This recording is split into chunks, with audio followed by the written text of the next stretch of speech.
नमस्कार दोस्तों, स्वागत है आप सभी का सीजीपीएससी नॉलेज हब के इस यूट्यूब चैनल पर, जहां पर आज मैं पढ़ाने वाली हूं वर्ब और एडवर्ब यानी कि क्रिया और क्रिया विशेषण के बारे में। सीजीपीएससी के पेपर हो, जैसे कभी कभार जो है किसी पेपर में इंग्लिश जो मांग देता है, या सीजीपीएससी मेंस जिसमें पहला पेपर जो लैंग्वेज होता है उसमें 50 नंबर का जो आता है, या फिर सीजी व्यापम की जो परीक्षाएं हैं जैसे हॉस्टल वार्डन हो गया, या सहायक ग्रेड की परीक्षाएं या अन्य परीक्षाएं।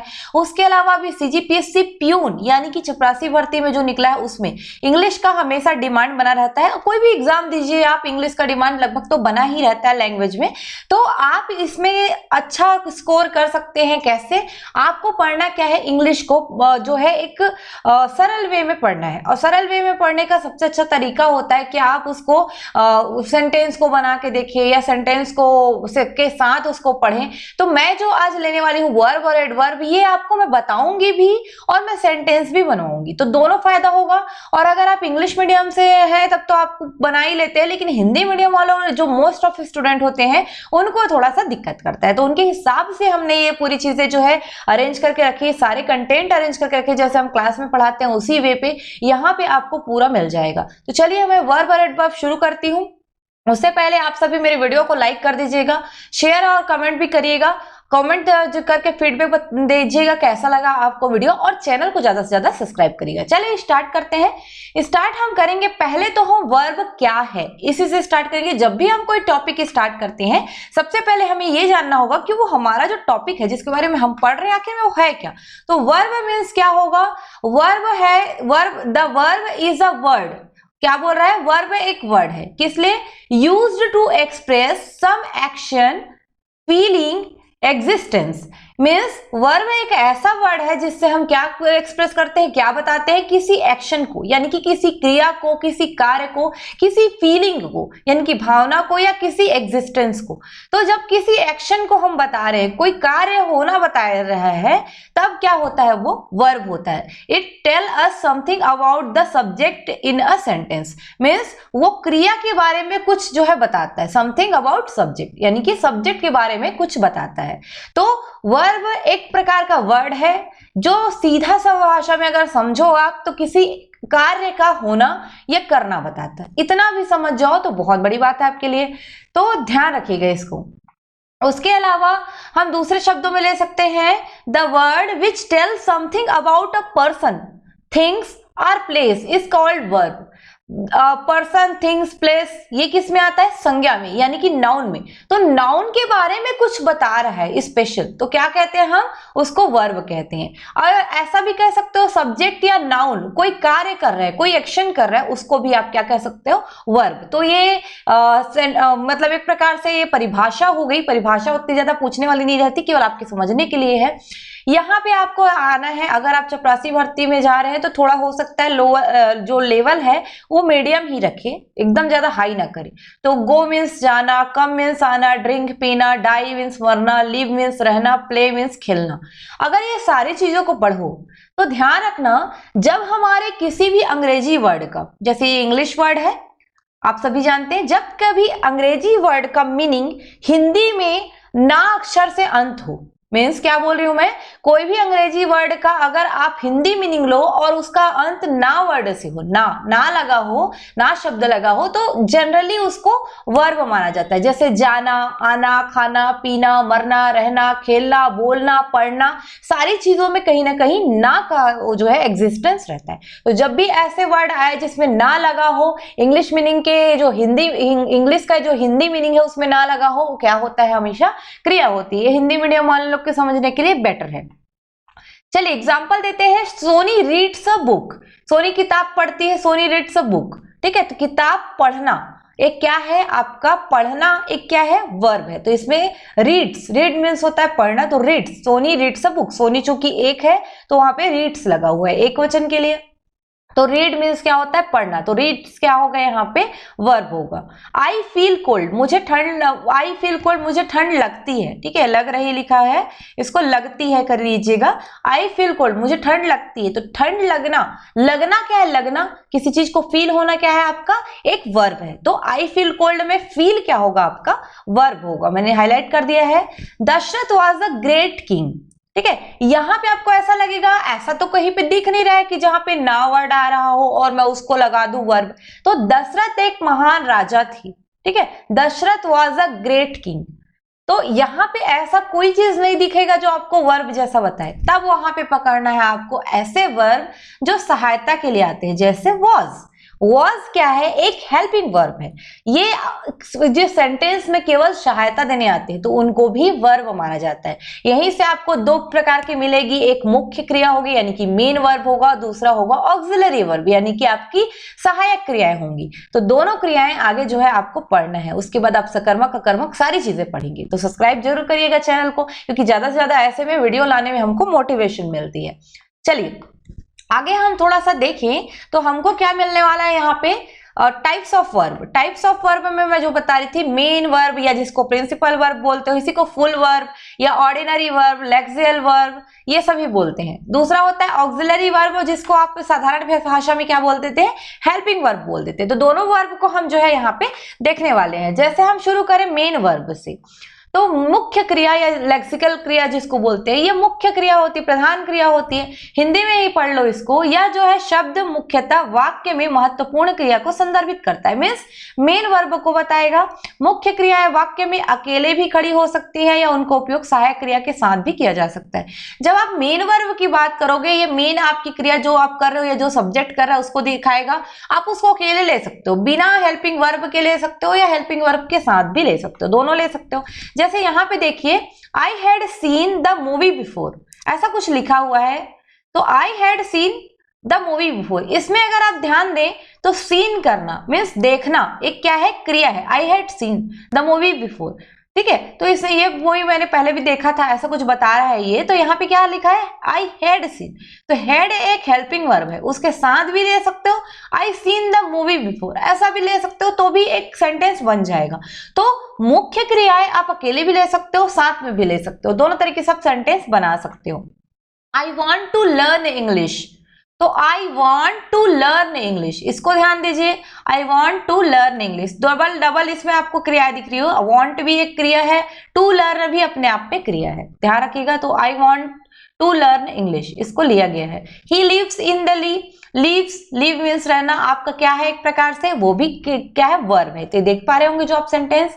दे प्ले, तो वे खेल, वो दे प्ले जो खेल वाला है, प्ले वाला मीन्स होता है खेलना, खेलना। प्ले मीन्स क्या होता है, खेलना, प्ले करना मीन्स खेलना। तो दे प्ले है ना, तो वे खेलते हैं, तो दे प्ले खेलना। तो प्ले मीन्स क्या होगा आपका, खेलना से वर्ब होगा, वो भी ना लगा हुआ है। तो सीन है ना, वॉन्ट या टू लर्न, लीव्स, प्ले, ये सभी क्या है एक प्रकार से आपका वर्ब है, क्योंकि इसके सभी की मीनिंग में एक तो अंत में ना आता है जब आप हिंदी में जाते हो, और दूसरा क्या चीज ध्यान देना है, ये सारी चीजें कहीं ना कहीं एक्शन को दर्शाता है या फिर आपका सब्जेक्ट के जो सब्जेक्ट मिस करता है या उसका बारे में बताता है कुछ ना कुछ कि वो लोग क्या कर रहे हैं। तो जब वो करता जो है एक्शन करता है तो उसी को वर्ब में दिखाया जाता है।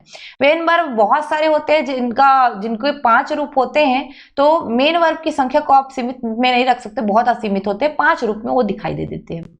V2 form, V1 form, V2 form, V3, V4, V5। वैसे तो जनरली V1, V2, V3 तक ही हमको रखा जाता है, पर ये 5 फॉर्म में दिखेंगे। और फुल वर्ब अगर आप देखोगे तो टू लगा के भी लिख सकते हो, जैसे to go, to eat, to write, to put, to read, to play, ये फुल वर्ब होता है। V1, V2, V3, V4, V5 form में अलग अलग होता है। जैसे V1 से V3 तक ज्यादातर हम पढ़ते हैं तो गो, वेंट, गॉन, लेकिन V4 फॉर्म में ING ले लेते हैं, गोइंग, और गोज जो है ये सिंगुलर के लिए V5 फॉर्म में लेते हैं, तो गोज ले लेते हैं। तो 5 फॉर्म में होते हैं, जनरली हम V3 तक ही जाते हैं। Eat, ate, eaten, writing, write, wrote, return, put, put, read, read, play, played. तो अलग अलग प्रकार से ये बनते हैं, आपको लिस्ट मिल जाएगा बिल्कुल। V1, V2, V3 का आप लिस्ट निकाल सकते हैं। आप चाहे तो पुराने जो आपके स्कूल लाइफ के जो बुक्स हैं उससे देख लीजिएगा, मिल जाएगा तीनों फॉर्म में। या भी आप इंटरनेट का यूज करते हैं वहां से भी निकाल सकते हैं तीनों फॉर्म में, या तो आप चार्ट जो है ग्रामर की बुक ले लीजिए, वहां पे आपको दिख जाएगा, या चार्ट निकाल सकते हैं, दोनों में से कोई एक कर सकते हैं, आपको मिल जाएगा। चलिए हम लोग दूसरी चीजों पे बात करते हैं किसी भी इंग्लिश मीनिंग का अंत में ना हिंदी में ना आए तो क्या होता है, मेन वर्ब का उदाहरण होता है। ये मैंने बता चुका है, जैसे गो जाना, कम आना, प्ले खेलना, टेक लेना, गिव देना, रीड पढ़ना, ये सारी चीजें हम लोगों ने पहले डिस्कस कर चुकी है। चलिए मेन वर्ब के बारे में बात करें, अगर मेन वर्ब में वैसे तो हम जो है दो प्रकार से देखते हैं। अगर टाइप ऑफ मेन वर्ब बोला तो दो प्रकार से दिखेंगे। एग्जाम्पल तो बहुत सारे हो सकते हैं, पर जो मेन टाइप है वो फिनिट और नॉन फिनिट दो टाइप के वर्ब होते हैं। इसमें से अगर हम बात करें तो थोड़ा सा पहले बात करेंगे हम फिनिट वर्ब का। फिनिट वर्ब जो है अपने सब्जेक्ट के नंबर, पर्सन या टेंस के साथ बदलता है। मीन्स जैसा नंबर मीन्स वचन होगा, जैसा उसका कर्ता होगा, जैसा उसका टेंस होगा, उसके अकॉर्डिंग क्या है फिनिट वर्ब क्या करेगा, एग्री करेगा, वो ऐसा ही है अपने रूप को परिवर्तित कर लेगा। जैसे आई एम अ टीचर, ठीक है, he is a student, they are players. अगर इसमें आप देख रहे होगे तो आपको ऐसा लगेगा इसमें तो ना वाला कुछ दिख नहीं रहा है, ये एम, ये इज, ये आर, ये क्या है आपका, ये है आपका वर्ब। भले ये जो है आपको एक हेल्पिंग वर्ब की तरह दिख रहे हो, पर ये वर्ब है अपने आप में, तो इनको ध्यान रखिएगा। आई के साथ एम लगा, ही के साथ इज, दे के साथ आर, अलग अलग जो है चेंज जो है होते रहता है। नॉन फिनिट वर्ब में आप देख सकते हैं, non finite verb is that which is not limited to the number, person and tense of its subject. यानी कि नॉन फिनिट वर्ब ऐसे होते हैं जो अपने सब्जेक्ट के नंबर, पर्सन, टेंस के साथ एग्री नहीं करते और वो बदलते नहीं है, वो सब के साथ एक जैसे ही लगते हैं। मतलब नंबर बदल लो, पर्सन, टेंस कुछ भी बदल जाए, सबके साथ सेम सिमिलर ही रहते हैं। जैसे ये वाले टू लर्न वाला जो आता है ना आपका, I want to learn English, he wants to learn English, they want to learn English। वैसे तो देखोगे want भी अपने वर्ब में वर्ब है, पर to learn ये भी तो अपने आप में वर्ब है। देखिए I के साथ भी to learn है, he के साथ भी to learn है, they के साथ भी to learn है, ये तीनों एग्जाम्पल में आपको to learn नहीं दिख रहा है। तो ऐसे नॉन फिनिट वर्ब क्या होते हैं, आपका एग्री नहीं करते अपने, जो अगर सब्जेक्ट का उनका टेंस बदल जाए, उसका नंबर बदल जाए, तो कोई उनका एक बोल सकते हो आप, वो अपने आप में चेंजेस नहीं करना चाहते, वो एज इट इज रहना चाहते हैं। तो सारे जो है आपके सब्जेक्ट जैसे भी चेंज जाए वो अपने आप को चेंज नहीं कर सकते, तो नॉन फिनिट के एग्जाम्पल होते हैं। तो ये आपके मेन वर्ब के दो टाइप हो गए, फिनिट और नॉन फिनिट, जिसके बारे में मैं बात कर रही थी। चलिए और बात करते हैं हम फिनिट वर्ब के दो टाइप होते हैं उनके बारे में। तो ट्रांजिटिव वर्ब जिसको कहा जाता है सकर्मक क्रिया, ये फिनिट के टाइप होते हैं। फिनिट वर्ब क्या होता है, तो फिनिट वर्ब जो अपने पर्सन, नंबर, टेंस बदलने के साथ साथ अपने आप को परिवर्तित कर दे, क्या अपने आप को परिवर्तित कर दे, क्या कहलाता है, फिनिट वर्ब कहलाता है। दो टाइप के मिलेंगे। ट्रांजिटिव वर्ब पहला टाइप होगा इसका। तो ट्रांजिटिव वर्ब क्या होता है, ट्रांजिटिव जिसमें सकर्मक हो, सकर्मक मीन्स कर्म के साथ। तो इसका शॉर्ट फॉर्म में आप याद रखने के लिए क्या लिख सकते हो, वर्ब विथ एन ऑब्जेक्ट। क्या होता है आपका इसका, सकर्मक क्रिया, ऐसा वर्ब जो कर्म के साथ हो, ऑब्जेक्ट के साथ हो, सकर्मक क्रिया कहलाता है। अगर इसका परिभाषा पढ़े तो क्या होगा, a transitive verb is a verb that denotes an action which passes over from, लिखा है ये does a subject to an object, ठीक है, ये ध्यान रखिएगा, ये काट दीजिएगा, sorry, from subject to an object, इसको ध्यान रखिएगा, over from subject to an object, ये ध्यान रखिएगा। जैसे रानी सेंग अ सॉन्ग, ये क्या है आपका, इसमें आपको क्या मिलेगा, अ सॉन्ग, ये ऑब्जेक्ट है, रानी सब्जेक्ट है, सेंग आपका वर्ब है, तो वर्ब के साथ ऑब्जेक्ट हो क्या है, रानी सेंग अ सॉन्ग, ये आपका क्या है, ट्रांजिटिव वर्ब है। उसके अलावा he wrote a letter, a letter एक क्या है आपका, ऑब्जेक्ट है, रोट क्या है, क्रिया है आपकी, वर्ब है, और ही क्या है आपका, सब्जेक्ट है। तो ही रोट अ लेटर आपका, ये इसके साथ भी क्या है, ऑब्जेक्ट मिल रहा है आपको। चीकू लाइक्स स्वीट्स, स्वीट्स क्या है, ऑब्जेक्ट है। तो इन तीनों वाक्य में आप देख सकते हैं यहाँ पे सॉन्ग, अ लेटर और ये स्वीट्स, ये सब क्या है आपका, ये ध्यान दीजिएगा, इसका जो प्रयोग किया गया है इसमें आपको दिख जाएगा कि ये सभी ऑब्जेक्ट हैं। उसके अलावा जो है सेंग, रोट और लाइक्स, ये क्या है आपके, वर्ब है। तो दोनों चीजें मिल रहे हैं, वर्ब भी है, वर्ब के साथ ऑब्जेक्ट भी है। तो जब आपका वर्ब के साथ ऑब्जेक्ट है, वर्ब विथ एन ऑब्जेक्ट, तब क्या कहलाता है, सकर्मक क्रिया या ट्रांजिटिव वर्ब कहलाते हैं। मतलब आपको ये चीजें ध्यान देनी है कि जो भी कर्ता कार्य करता है, मतलब जो भी कर्ता क्रिया जो कर रहा है उसका फल कर्म पर पड़ रहा है। तो कर्म पर यानी कि एक शब्द पर पड़ रहा है, वही शब्द तो आपका कर्म होता है ना। कहते हैं ना क्रिया का फल जिस पर पड़े वो क्या है, कर्म है। तो यहाँ पे क्रिया का फल जिस शब्द पर पड़ता है वो कर्म है। तो रानी सिंग अ सॉन्ग, रानी अगर गाना गाती तो किस पर फल पड़ रहा है उसका, अ सॉन्ग, सॉन्ग पर पड़ रहा है, तो सॉन्ग क्या है, ऑब्जेक्ट है। तो इस तरीके से आप याद कर सकते हैं इसको। बात करते हैं इंट्रांजिटिव या अकर्मक की, वर्ब विदाउट एन ऑब्जेक्ट। ठीक है, यहाँ पे एन लगा लीजिएगा क्योंकि ये ओ जो है आपका, यहाँ पे ध्यान रखना है आपको, स्वर है। तो verb without an object. A transitive verb is a verb that denotes an action which does not pass over to an object or that does not require an object. जहां पे आपको ऑब्जेक्ट की जरूरत ही ना हो, जहां पे क्रिया का फल ऑब्जेक्ट पर ना पड़े या किसी शब्द पर ना पड़े, वहां पे क्या होता है, अकर्मक क्रिया होती है। ये क्रिया ऐसी क्रिया है जिस पर जो फल है कार्य करने का या क्रिया का, वो सब्जेक्ट पर ही पड़ जाता है। जैसे देखिए गुड्डू लाफ्स, लाफ्स हंसना क्रिया है, गुड्डू पर ही असर पड़ रहा है। डॉग्स बार्क्स, बर्ड्स फ्लाई, ये सारी चीजों में वर्ब का जो डायरेक्ट कनेक्शन है, डायरेक्ट जो फल है या डायरेक्ट जो भी प्रभाव है, वो डायरेक्ट सब्जेक्ट पे ही पड़ जा रहा है, अलग से किसी ऑब्जेक्ट पर या किसी अन्य शब्द पर नहीं पड़ रहा है। तो ऐसे को हम क्या कहते हैं, इंट्रांजिटिव वर्ब। फिर से सुन लीजिए, finite verb are two types, transitive, intransitive. Transitive means सकर्मक, जब आपके पास वर्ब के साथ ऑब्जेक्ट हो तब। इंट्रांजिटिव मीन्स क्या होगा, जब वर्ब के साथ आपका ऑब्जेक्ट ना हो तब। तो दोनों चीजों को ध्यान रखिएगा। जब वर्ब के साथ ऑब्जेक्ट रहता है तो एक शब्द मिलेगा जिस पर प्रभाव पड़ेगा आपकी क्रिया को, उसी को आप ऑब्जेक्ट मान लेते हो, कर्ता जो भी कार्य करता है उसका। लेकिन इंट्रांजिटिव में कर्ता जो भी कार्य करेगा उसका कोई ऑब्जेक्ट पर या किसी शब्द पर फल नहीं पड़ता है, उसका फल उस कर्ता पर ही पड़ जाता है। तो हम उसको क्या कहते हैं, अकर्मक क्रिया। हिंदी में अगर आप अच्छे से पढ़े होंगे तो आपको इंग्लिश में समझ में आ जाएगा। चलिए आते हैं ऑक्सिलरी वर्ब या हेल्पिंग वर्ब पे, यानी कि सहायक क्रिया पे। ऑक्सिलरी या हेल्पिंग वर्ब क्या होते हैं, जो मेन वर्ब की सहायता के लिए सेंटेंस में आते हैं। वैसे तो 24 प्रकार की होती हैं, जिसमें से टोटल जो आपका सहायक क्रियाएं, जिसमें से 11 मुख्य मानी जाती है और 13 जो है मॉडल क्रियाएं होती है।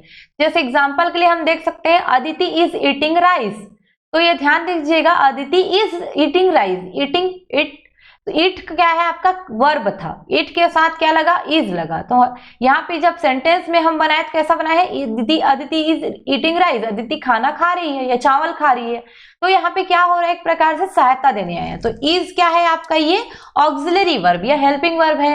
They have written a letter, तो यहाँ पे हैव क्या है, रिटर्न के साथ आ रहा है, तो ये क्या है आपका एक प्रकार से ऑक्सिलरी या हेल्पिंग वर्ब है। Madhu is talking to Rajni, is क्या है आपका हेल्पिंग वर्ब में। तो इस तरीके से जो भी मिलते हैं जो मेन वर्ब की सहायता के लिए आते हैं, क्या कहलाते हैं, हेल्पिंग वर्ब। यहाँ पे आप परिभाषा पढ़ सकते हैं, ऑक्सिलरी और helping verbs are those that help the main verbs in the formation of sentences. जब वाक्य बनाने के लिए मुख्य क्रिया के साथ हेल्प करने यानी कि सहायता देने कोई क्रिया आए, उसे कहते हैं हम हेल्पिंग वर्ब। ये ध्यान दीजिएगा इन एग्जाम्पल में। इसमें आपका मेन वर्ब क्या है, ईटिंग, रिटन, टॉकिंग है। उसके अलावा आपको इज, हैव और इज, ये क्या है आपका ऑक्सिलरी वर्ब है। ये ध्यान दीजिएगा, जब भी आप टेंस का या सेंटेंस का परफॉर्म जो करते हो, सेंटेंस कर सकते हो या टेंस का बनाते हो, तो आपको ये सारी चीजें काम करता है। स्पेशली टेंस में काम आता है, क्योंकि टेंस के अकॉर्डिंग ये आपका हेल्पिंग वर्ब भी चेंज होते जाता है, इसको ध्यान दीजिएगा। चलिए लास्ट हमारा देख लेते हैं ऑक्सिलरीज में प्रेजेंट और पास्ट का कैसे होता है। जैसे बी फॉर्म है, बी आप कर ले सकते हो, इसका प्रेजेंट फॉर्म है is, am, are, was, were. Do का डू, डज, डिड। हैव का हैव, हैज, हैड। कैन का कैन, कुड।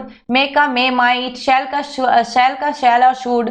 विल का विल और वुड होता है। मस्ट का मस्ट ही होता है, प्रेजेंट फॉर्म चलता है। ऑट टू का ऑट टू ही प्रेजेंट फॉर्म चलता है। नीड टू का नीड ही प्रेजेंट फॉर्म चलता है। यूज टू का कोई फॉर्म नहीं चलता है, यूज टू पास्ट फॉर्म में चलता है। डेयर का प्रेजेंट फॉर्म में डेयर चलता है। एक और चीज याद रखिएगा, इज सिंगुलर है तो आर क्या है, प्लूरल है। एम केवल आई के लिए लगा जाता है। वॉज जो है सिंगुलर है, वर जो है प्लूरल है। डू और डज, डू प्लूरल होता है, डज सिंगुलर होता है। डिड जो है पास्ट टेंस के लिए होता है। हैव में हैज सिंगुलर होता है, हैव प्लूरल होता है। हैड पास्ट टेंस के लिए दोनों में यूज हो जाता है। कैन का कुड हो जाता है। मे का माइट, शैल का शुड, विल का वुड। मस्ट का कुछ नहीं बदलता। ऑट टू का कोई नहीं रहता फॉर्म, उसका पास्ट फॉर्म। नीड का कोई नहीं रहता। उसके अलावा यूज टू अपने आप में पास्ट पास्ट फॉर्म रहता है और डेयर प्रेजेंट फॉर्म में रहता है।